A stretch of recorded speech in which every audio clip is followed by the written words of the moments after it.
बहुत सारे दुकानदार हैं जिन्होंने अपने लिए सरकार इस चीज को बता नहीं रही है खुलकर कि वो किन लोगों को ये 1.5 लाख का चेक देगी।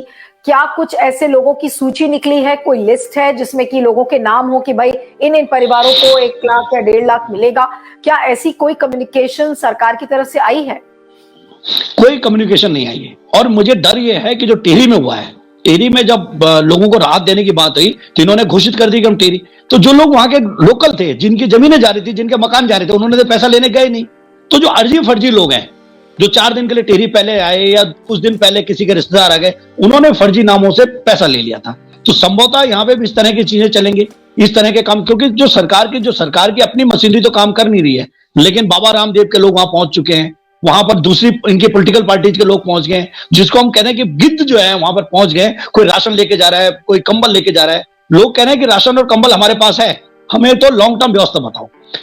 मैं एक और चीज बता रहा हूं कि बहुत सारे लोग हैं जिन्होंने लोन ले रखा है, दुकानों के अंदर सामान रखा है, दुकानें बना रखी है, मकान बना रखे लोन लेके।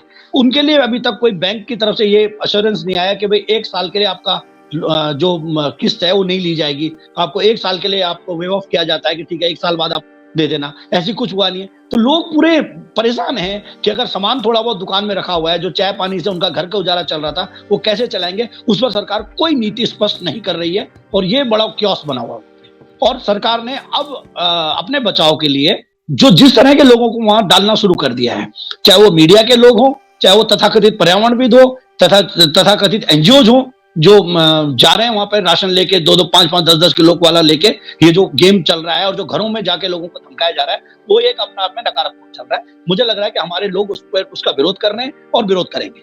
और सरकार फिलहाल टोटली फेल हो रखी है। बिल्कुल, सरकार की जो नीति है वो तो बिल्कुल आप लोग जो बात बता रहे हैं कि वो फेल है। सरकार बस खाली दिखाना चाहती है कि वो कुछ कर रही है, लेकिन सरकार वास्तविकता में कुछ भी नहीं कर रही है। शिवानी, लेकिन मुझे ये बताइए कि अब जो रास्ता है वो क्या दिख रहा है? क्या जोशीमठ के लिए सारी आस, सब उम्मीदें क्या बिल्कुल अब टूट चुकी हैं? बावजूद इसके कि सरकार वहां पर मौजूद है, कैमरे के सामने मुख्यमंत्री भी हैं, लेकिन लोगों के पास कोई ठोस लोगों को देने के लिए कोई ऐसा ठोस जवाब नहीं है।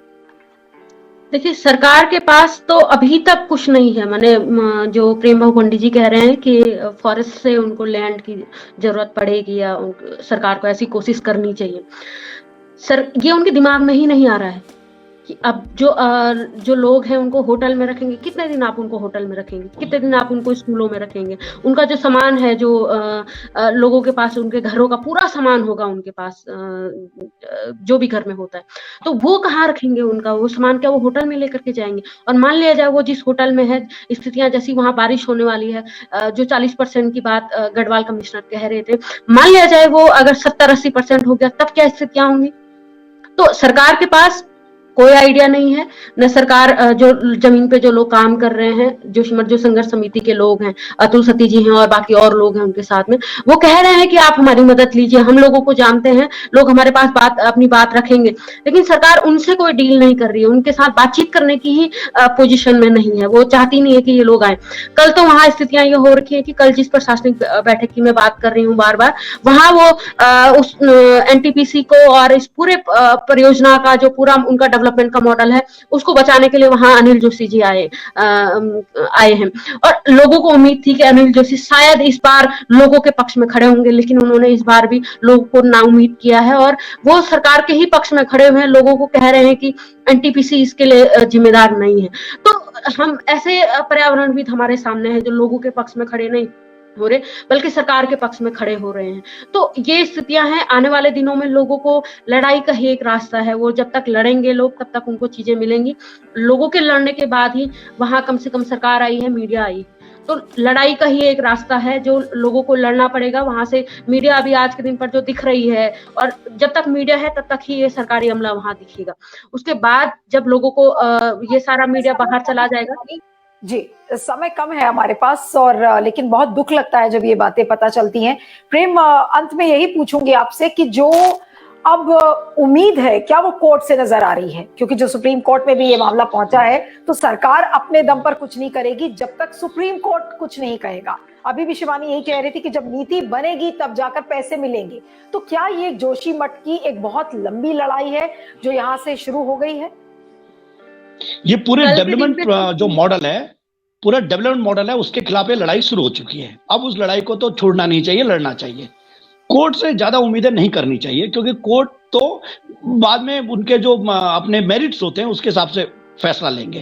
कोर्ट का अपना एक तरीका होता है। यहाँ लोगों की जिंदगी बचाने का प्रश्न है, यहाँ मानवीय आधार पर फैसले लेने की जरूरत है। यहाँ सिर्फ मेरिट पे या इफ एंड बट्स पे फैसले नहीं लेने ना, मानवीय अधिकार पे लेने, मानवीय आधार पर लेने हैं। लोगों के पास उनका वो उस जगह से, मैंने कल भी कहा, परसों भी कहा, अब लोग जहां से जा रहे हैं अब शायद वापस आने की गुंजाइश कम बचेगी, बहुत कम बचेगी। बहुत मुश्किल है जोशीमठ को बचाना। अब तो रिहेबिलिटेट करना है। तो ट्रॉमा जो एक बड़ा इशू है, वहां पर मनोवैज्ञानिकों को भेजने की जरूरत है, जो उनसे बात करें, लोगों से बात करें, उनको समझाएं कि भाई ठीक है, होता है ऐसा, बहुत बड़ी बार समस्याएं आती हैं, सरकार की गलती है।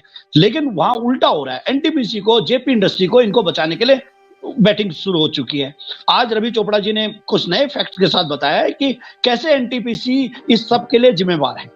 लेकिन उन फैक्ट्स को, क्योंकि Ravi Chopra high power committee के मेंबर थे, उन्होंने 2013 में भी जो सुप्रीम कोर्ट ने कमेटी बनाई थी उस कमेटी के मेंबर थे। उन्होंने तब भी कहा था कि डैम जो है, यहाँ के ये जो पूरा पर्यावरण खत्म हो रहा है, यहाँ का इकोलॉजी खत्म हो रही है, उत्तराखंड दबाव हो रहा है, उसके लिए डैम बहुत बड़े जिम्मेवार है। उसके बाद आपने जो है उनकी रिपोर्ट को तो माना नहीं है, उल्टा ये चारधाम सड़क की एक नया परियोजना दे दी है। अब चारधाम सड़क परियोजना में फिर रवि चोपड़ा, प्रोफेसर रवि चोपड़ा जो है उसके कमेटी के चेयरमैन थे, उनकी बात सुनी नहीं गई। जब वो कह रहे हैं कि सुनो मेरी बात को, नहीं सुनी गई, उन्होंने रिजाइन कर दिया। आज वो नए फैक्ट्स के साथ आए हैं और उन्होंने कहा है कि एनटीपीसी इसके लिए जिम्मेवार है। उन्होंने कहा चारधाम सड़क परियोजना इसके लिए जिम्मेवार है। वो ये कह रहे हैं कि रेलवे इसके लिए जिम्मेवार है, कि रेलवे का जो सुरंगें चल रही हैं और ये पूरे उत्तराखंड को खत्म कर रहा है। तो ये पूरे डेवलपमेंट मॉडल की दिक्कतें हैं। फिलहाल फौरी जो राहत जोशीमठ के लोगों को मिलनी चाहिए, वो तत्काल मिलनी चाहिए। 5 लाख रुपए मिनिमम पैसा मिलना चाहिए।